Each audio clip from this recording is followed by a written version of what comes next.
We have very serious homicides across the country and security breakdown because, first and foremost, the police service is demoralized. For the last 10 years, nobody has bothered about the police. The last time their allowances and their salaries were reviewed was the time of President Kibaki. Yet, the cost of living has really hit our police officers to an extent that in the police lines, every month, there are policemen shooting each other or killing themselves because of depression.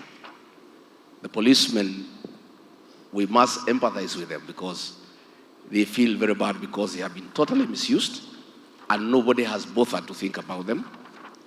Monies meant for criminal intelligence by the DCI has been held at the office of the president by the accounting officer, and this is money that now will be free once we get an accounting officer for the police service, for the National Police Service. They'll have money for criminal intelligence. There is a fund at the office of the president controlled by the accounting officer there. That fund for the last 5 years is what has been diverted to fund the BBI, to fund the Azimio campaign, and build hotels for that accounting officer across the country. And this is money now that will be available to the police, and that will create an enhanced efficiency. Because it is money that is confidential, it is not audited, it is not accounted, and the police can use it to buy information.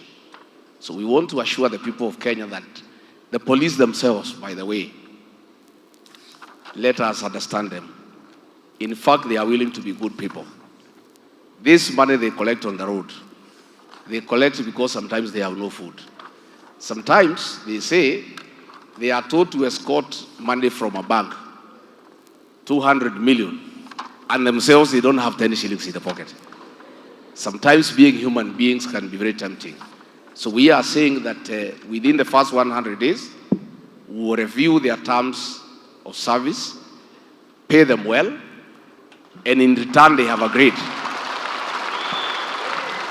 In return, they have agreed to reciprocate and be good people so that we can have a friendly police service like we have in the first world, where the police protect business, not harass business. We are giving an example, and many people think it's not doable, that in the fullness of time, after we review their terms and we agree with them that they need to change their attitude, that Kenyans are not their enemies, they need to protect them, their life and property. We will reach a situation in a year or so where when the police officers find you at night on your way home, probably you have taken 1 or 2 to try to get some sleep. If they put you in a Land Cruiser, they don't take you to the police station, they take you home to your wife. That is the situation we are looking at.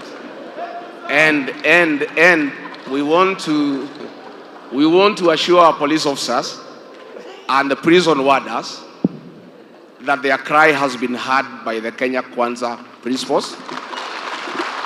And even among the recommendations that shall be implemented is their request that all non-commissioned officers, that is senior sergeant downwards, up to the constable, at the age of 50, if they want, they will be allowed to serve in their home counties so that they can prepare for retirement near home.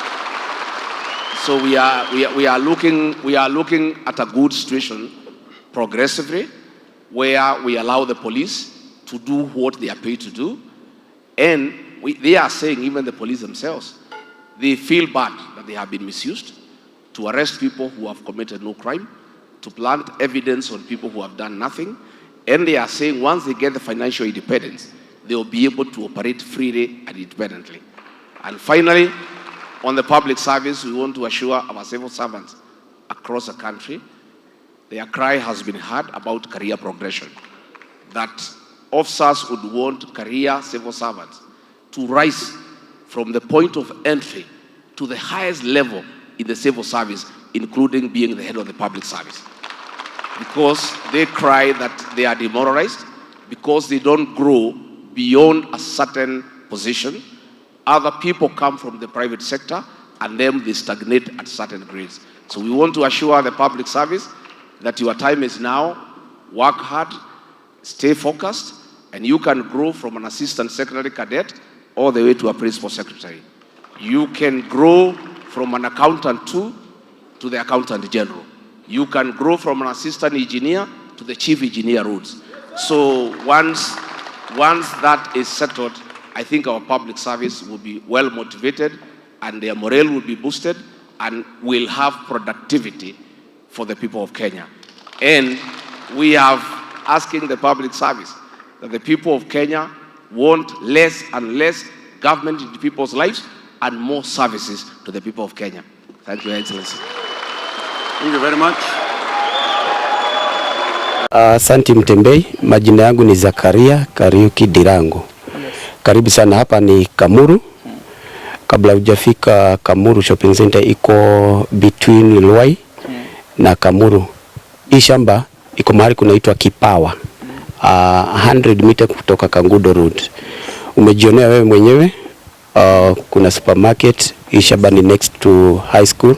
Yes. So karibu sana Mutembei. Yes. Nimefurahi sana, kwanza hii area inakaa smart sana. Maybe siku ya leo nataka tueleze viewers tuko hapa kwa sababu gani? Tunataka tuwaelezee ya kwamba Nairobi bado haijaisha.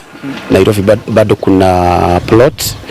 Hizi plot ziko constituency ya Kasarani constituency. Yes. So tuko na plot hapa. Yes.